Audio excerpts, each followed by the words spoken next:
Insider documents recently obtained by InfoWars reveal the current and ongoing operations to staff Fema and U.S. Army camps inside the U.S.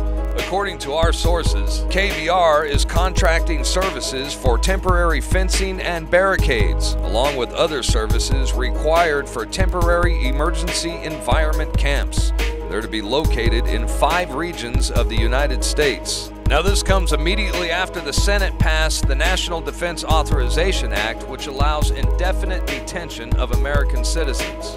All this at a time when economic conditions and mass demonstrations sweep through the country and threaten potential unrest. The government has patiently put into place the crucial elements of its police state grid and plan for the internment of political enemies.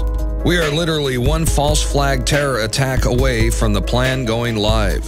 As the Department of Homeland Security and establishment media keep telling us, the next terror event will be on American soil and carried out by domestic patriot political groups, not Al-Qaeda.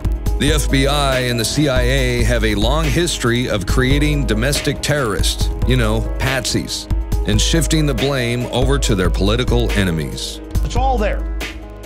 All the government documents, all the government admissions, a civilian inmate labor camp program run by the Army, where they're at, all the details down to how they're going to break the families up and where the children go and the forced inoculations and everything. I mean, it just boggles the mind that all of this is happening. The fact that detention camps are being constructed inside our country and are now being staffed and readied for emergency situations, what can no longer be ignored or ridiculed as a conspiracy theory. Senate committee hearings and official Homeland Security documents further illustrate the mindset of our federal government as they classify homeschoolers, gun rights activists, constitutionalists, and returning veterans as potential terrorists, by default creating an entire nation of radicals and revolutionaries, where everyone is a suspect, equally guilty until proven otherwise. I'm Darren McBreen for InfoWars Nightly News.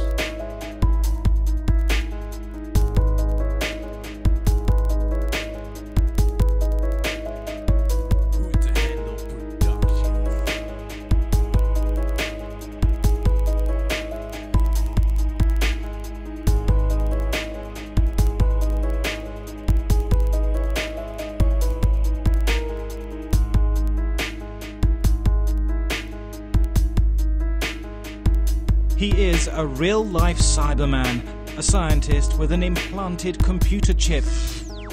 A tiny lump is all that gives it away. A wave of his digitally enhanced hand and security doors magically open. Only he can operate his phone, and only if he holds it in the hand fitted with a chip. But now Dr. Mark Gasson is suffering a very 21st century malady, the first human to be infected with a computer virus. When the system's read my tags, the computer virus has actually appeared throughout the whole database. So it's actually replicated itself and copied it throughout the database. So any of these people that are using their swipe cards to access the building, the actual virus will be copied onto their card. The cybernetics expert at the University of Reading had the chip implanted in a minor operation. In future, your medical records could be stored like this, but the chips are vulnerable.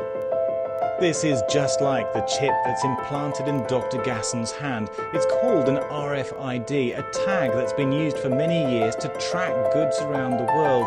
But these days they're far more powerful and they're being used in more and more applications. They're like mini computers, and just like a computer, they're vulnerable to viruses. Already